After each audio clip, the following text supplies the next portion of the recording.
Mobile രംഗത്തും internet രംഗത്തും ജിയോ കൊണ്ടുവന്ന വിപ്ലവം നമ്മൾ കണ്ടതാണ്. ഇപ്പോഴിതാ ഓഹരി വിപണിയിലും സമാനമായൊരു തരംഗം സൃഷ്ടിക്കാൻ ജിയോ എത്തുകയാണ്. റിലയൻസിന്റെ ജിയോ ഫിനാൻഷ്യൽ സർവീസസും ലോകത്തിലെ ഏറ്റവും വലിയ നിക്ഷേപ സ്ഥാപനമായ അമേരിക്കൻ ഭീമൻ ബ്ലാക്ക് റോക്കും കൈകോർക്കുന്നു. ഇവരുടെ സംയുക്ത സംരംഭമായ ജിയോ ബ്ലാക്ക് റോക്ക് ബ്രോക്കിങ്ങിന് ഓഹരി ഇടപാടുകൾ നടത്താൻ സെബിയുടെ നിർണായക അനുമതി ലഭിച്ചിരിക്കുന്നു. ലളിതമായി പറഞ്ഞാൽ സാധാരണക്കാർക്ക് ഓഹരികൾ വാങ്ങാനും വിൽക്കാനും കഴിയുന്ന ഒരു പുതിയ ഓൺലൈൻ പ്ലാറ്റ്ഫോം കൂടി വരുന്നു. സിറോദ, ഗ്രോ, അപ്സ്റ്റോക്ക് പോലുള്ള നിലവിലെ ബ്രോക്കിംഗ് കമ്പനികൾക്ക് കടുത്ത മത്സരം നൽകാനാണ് ജിയോയുടെ വരവ്. കമ്പനി മുന്നോട്ട് വയ്ക്കുന്ന വാഗ്ദാനങ്ങൾ ഇവയാണ്: കുറഞ്ഞ ചിലവ്, മറ്റു പ്ലാറ്റ്ഫോമുകളേക്കാൾ കുറഞ്ഞ ബ്രോക്കറേജ് നിരക്കുകൾ പ്രതീക്ഷിക്കാം. സുതാര്യത, മറഞ്ഞിരിക്കുന്ന നിരക്കുകളില്ലാതെ പൂർണ്ണമായും സുതാര്യമായ സേവനം. മികച്ച സാങ്കേതിക വിദ്യ, ഉപയോഗിക്കാൻ എളുപ്പമുള്ള വേഗതയേറിയ ഒരു ഡിജിറ്റൽ പ്ലാറ്റ്ഫോം.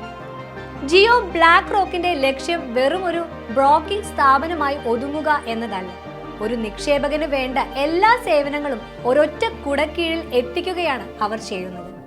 മ്യൂച്വൽ ഫണ്ടുകൾ. ജിയോ ബ്ലാക്ക് റോക്കിന്റെ അസറ്റ് മാനേജ്മെന്റ് കമ്പനിക്ക് നേരത്തെ തന്നെ മ്യൂച്വൽ ഫണ്ടുകൾ തുടങ്ങാൻ അനുമതി ലഭിച്ചിരുന്നു.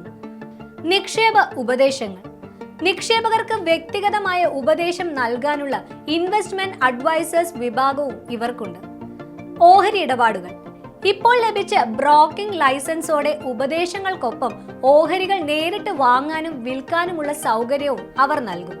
ജിയോയുടെ വരവ് ടെലികോം വിപണിയിൽ ഉണ്ടാക്കിയതുപോലൊരു വിലക്കുറവിന്റെയും മത്സരത്തിന്റെയും സാധ്യതയാണ് സാമ്പത്തിക വിദഗ്ധർ ഓഹരി ബ്രോക്കിംഗ് രംഗത്തും കാണുന്നത്.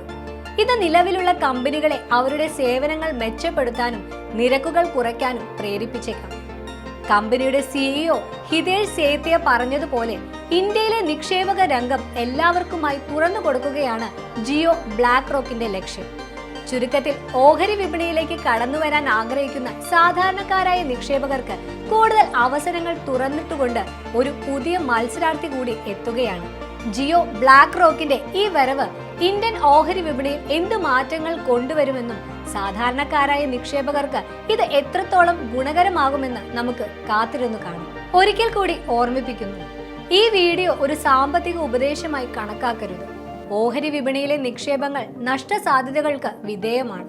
അതിനാൽ എല്ലാ കാര്യങ്ങളും ശരിയായി പഠിച്ച് മനസ്സിലാക്കിയ ശേഷം മാത്രം നിങ്ങളുടെ സ്വന്തം ഉത്തരവാദിത്വത്തിൽ നിക്ഷേപങ്ങൾ നടത്തുക. ഈ വീഡിയോ നിങ്ങൾക്ക് ഉപകാരപ്രദമായെന്ന് വിശ്വസിക്കുന്നു. ഇതുപോലെയുള്ള വീഡിയോകൾക്കായി ഈ ചാനൽ ലൈക്ക് ചെയ്യാനും സബ്സ്ക്രൈബ് ചെയ്യാനും മറക്കല്ലേ. നന്ദി.